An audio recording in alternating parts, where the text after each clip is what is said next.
Привет, друзья! Сегодня у нас с вами очень важный разбор. Начиная с этого месяца в Германии запускают одни из самых жестких проверок получателей социальных выплат. Поэтому первой темой разберем новые меры в отношении безработных. В отдельных случаях за нарушение установленных требований, включая появление на приеме в неподобающем состоянии, скажем так, или несоблюдение правил взаимодействия с ведомством, джоб-центром, выплаты могут сократить до 30% от суммы вашего пособия. Во второй части выпуска экстренное предупреждение для любителей онлайн-шоппинга. Евросоюз отменил беспошлинный лимит, введя новые сборы на любые посылки из-за границы.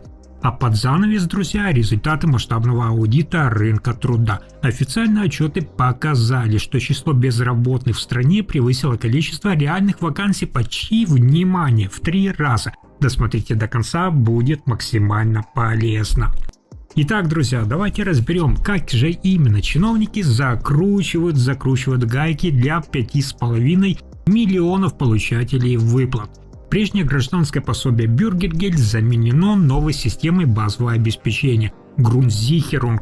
Одновременно ведомства получили значительно больше возможностей применять предусмотренные законодательством меры при нарушении установленных вами требований.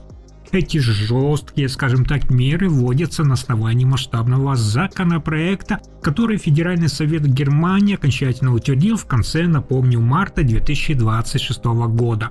Чиновники Бундестага объясняют новые правила необходимостью повысить эффективность системы занятости. По их версии, более строгие санкции помогут быстрее вернуть безработных на рынок труда и повысить заинтересованность в поиске работы.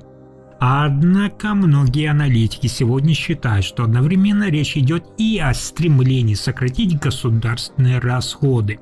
А я, друзья, вам напомню, что раньше система санкций была ступенчатой, то есть за первое нарушение размер сокращения выплат составлял всего лишь 10%.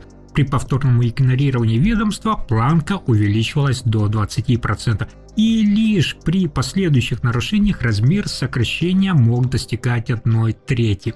А с июля буквально вот эта прежняя схема меняется. Теперь инспектора ведомства получили законное право в отдельных случаях сразу применять максимальное сокращение выплат до 30%. Причем, друзья, такой режим может действовать в течение 3 месяцев. Давайте с вами также посчитаем реальные потери в евро. При стандартной базовой ставке одинокого бюргера в 563 евро ежемесячно сокращение выплат составит ощутимо 168 евро 90 центов. За весь квартал общая сумма уменьшения превысит аж 500 евро, что для малообеспеченной семьи, конечно же, может стать очень серьезной финансовой проблемой. Подробный перечень оснований, при которых возможно применение таких мер, Федеральное агентство по труду БА опубликовало в своих новых разъяснениях. Давайте же мы вместе с вами прямо сейчас разберем перечень тех самых нарушений, которые чиновники теперь могут использовать как основание для применения финансовых санкций.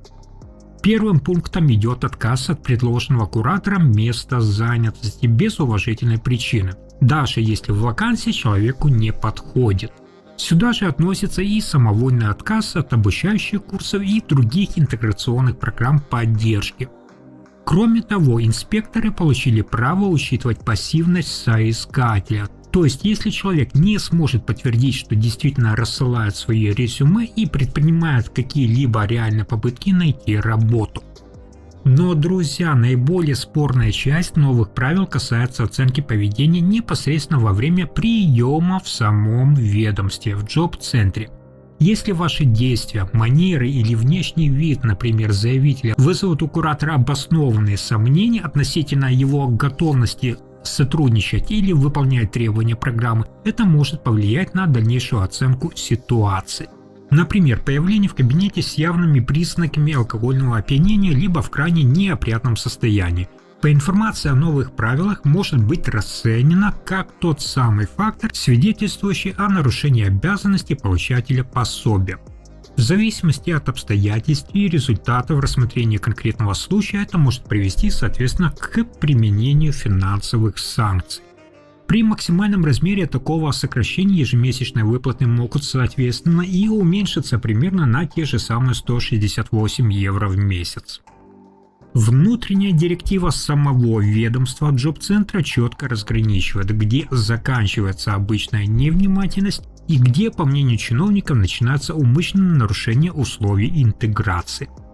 Правовая логика ведомства проста. Если из-за неподобающего поведения соискателя немецкий работодатель отказывается подписывать с вами контракт, ответственность могут возложить на вас, как на получателя выплат.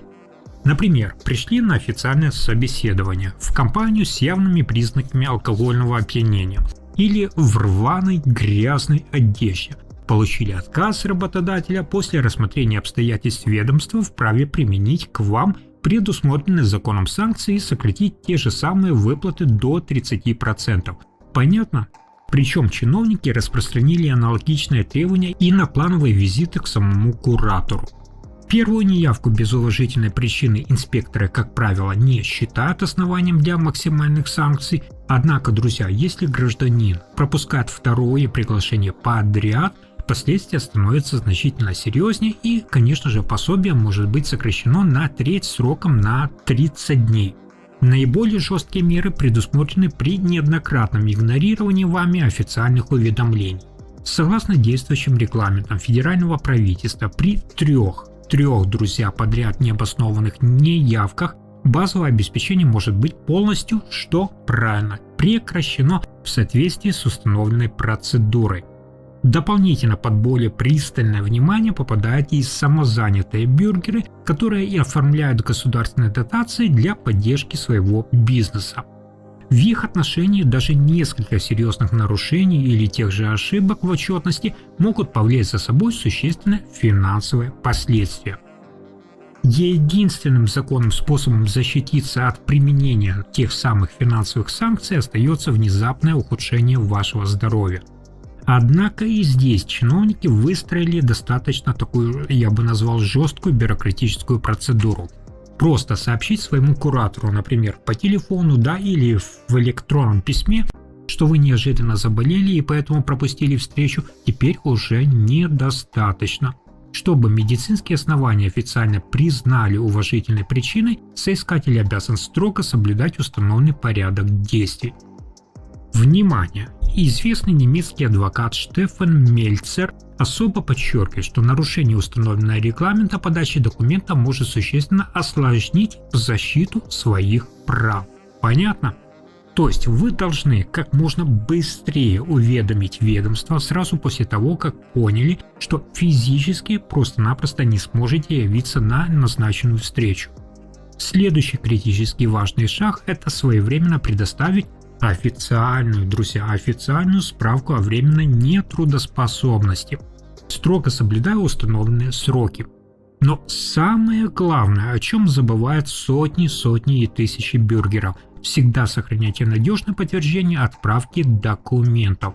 То есть квитанции с почты, цифровой трек-номер электронного вашего письма или, например, скриншот из личного кабинета могут стать вашим главным доказательством при возникновении спора.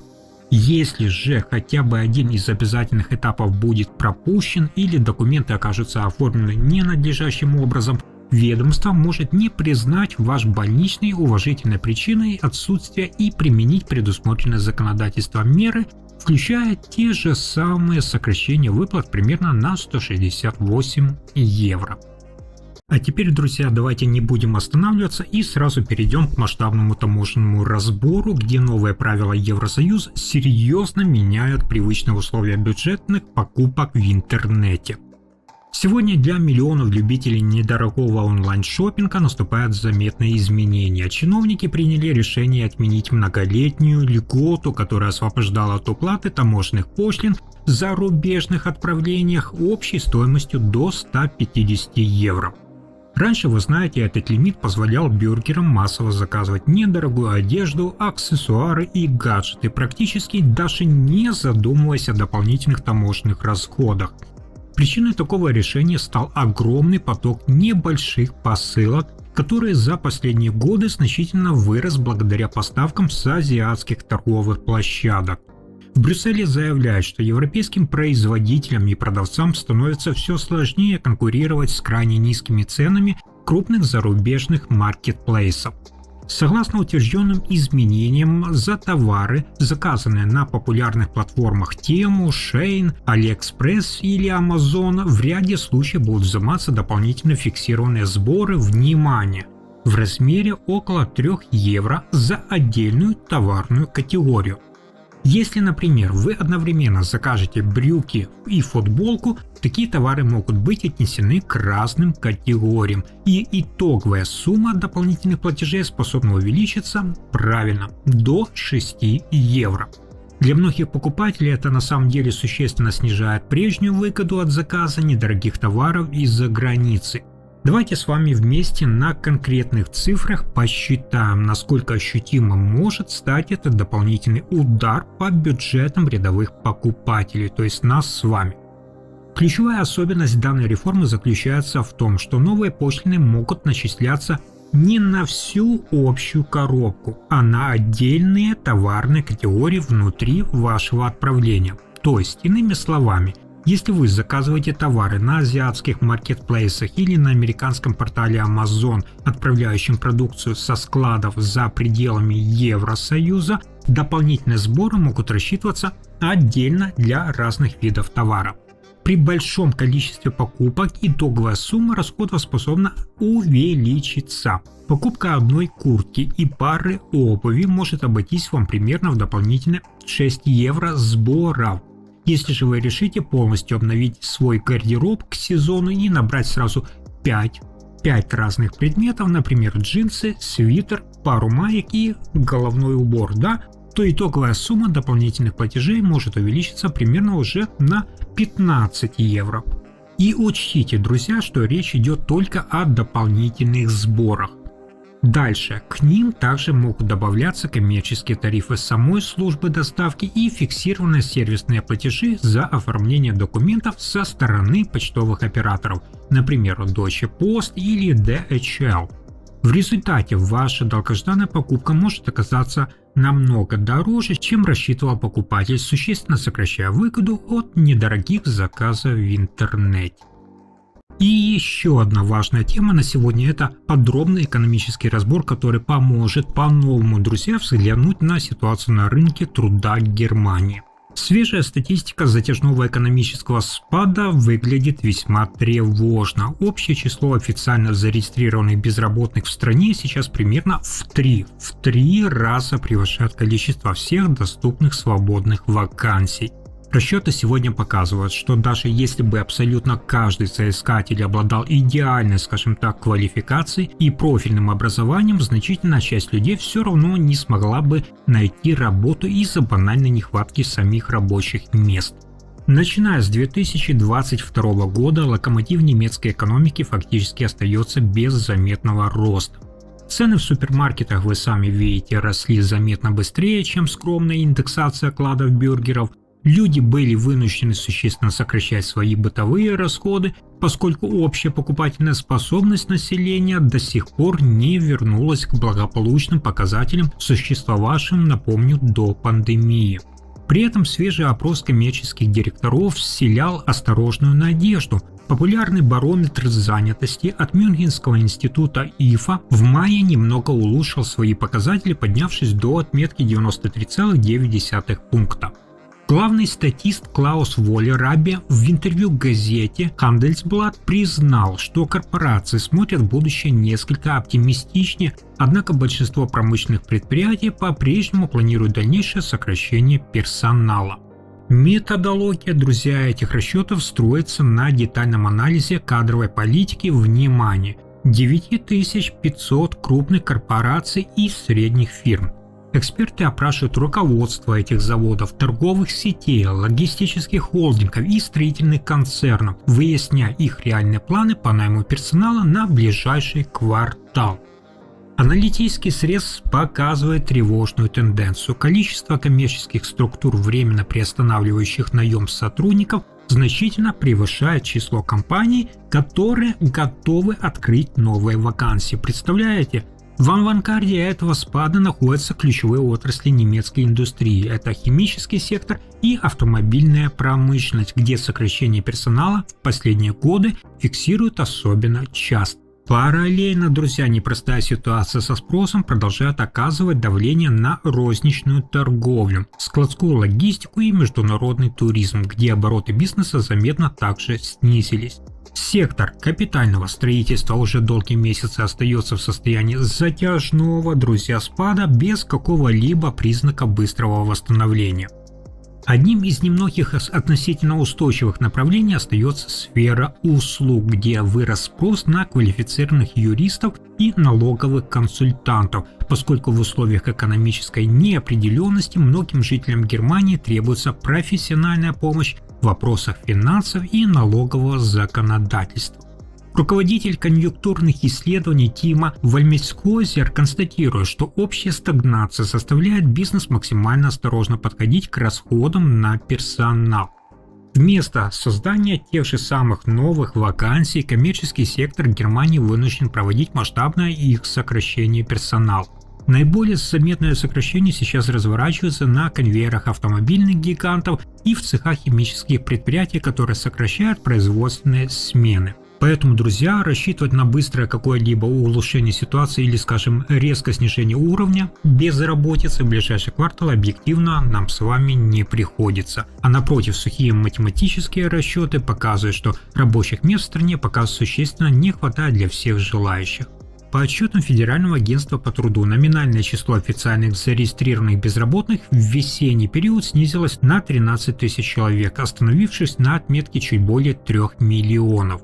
Однако, друзья, такая динамика во многом объясняется влиянием сезонного фактора. И если исключить сезонные те самые колебания, окажется, что наоборот, число безработных увеличилось на 20 тысяч человек, а общий уровень безработицы остался на отметке 6,4%. При этом, по сравнению с аналогичным периодом прошлого года, количество незанятых граждан тоже увеличилось еще на 77 тысяч человек. Но даже эта официальная статистика не отражает реальной ситуации в полной мере, поскольку в показателях официальной безработицы, вы знаете, не включаются отдельные категории граждан. В частности, в этот показатель не входят люди, временно находящиеся на больничном, проходящие переобучение на тех же курсах или участвующие в интеграционных программах. Также отдельно учитываются граждане старше 58 лет, поэтому для получения более полной картины специалисты используют совершенно другой показатель – это скрытую безработицу. По последним данным, она увеличилась еще на 12 тысяч человек и достигла отметки в 3 миллиона 665 тысяч граждан, не имеющих полноценной занятости. Для объективной оценки ситуации достаточно нам с вами сопоставить количество соискателей с реальным числом свободных рабочих мест. Итак, внимание! По официальным данным биржи труда сейчас зарегистрировано всего 641 210 предложений о работе, что на 1% меньше показателей прошлого года. Глубокий независимый аудит института ИАБ на основе прямых опросов работодателей выявил порядка 1 миллиона 260 тысяч скрытых вакансий. Однако, друзья, эти данные отражали ситуацию конца прошлого года. По мнению специалистов, в условиях замедления промышленности показатели могли дополнительно измениться. Например, авторитетный портал Indeed фиксирует сокращение базы вакансий на 5,6%, что также подтверждается индексом ИФА. Параллельно продолжает расти скрытый резерв, то есть это граждане, готовые практически сразу выйти на работу при наличии свободных мест в детских садах. В итоге сегодня система испытывает серьезную нагрузку. На 3,5 миллиона граждан без полной занятости приходится едва ли 1 миллион рабочих мест. Соискателей примерно в эти самые 3 раза больше, чем доступных предложений, понимаете? Даже при высокой квалификации и проживании в нужном регионе значительная часть людей не сможет просто-напросто сразу найти подходящую работу. На рынке труда сохраняется серьезный такой себе дисбаланс. На этой аналитической ноте наш подробный обзор полностью завершен. Завтра я снова буду ждать вас здесь же со свежей порцией самых честных, глубоких и полезных новостей о законах, налогах и ваших деньгах в Европе. Если вам понравился сегодняшний разбор про жесткие урезания пособий за алкоголь и неопрятный внешний вид, новые пошлины Европейского Союза на любые посылки с июля и серьезный дефицит вакансий, обязательно подписывайтесь, поставьте лайк и спасибо за просмотр до самого конца.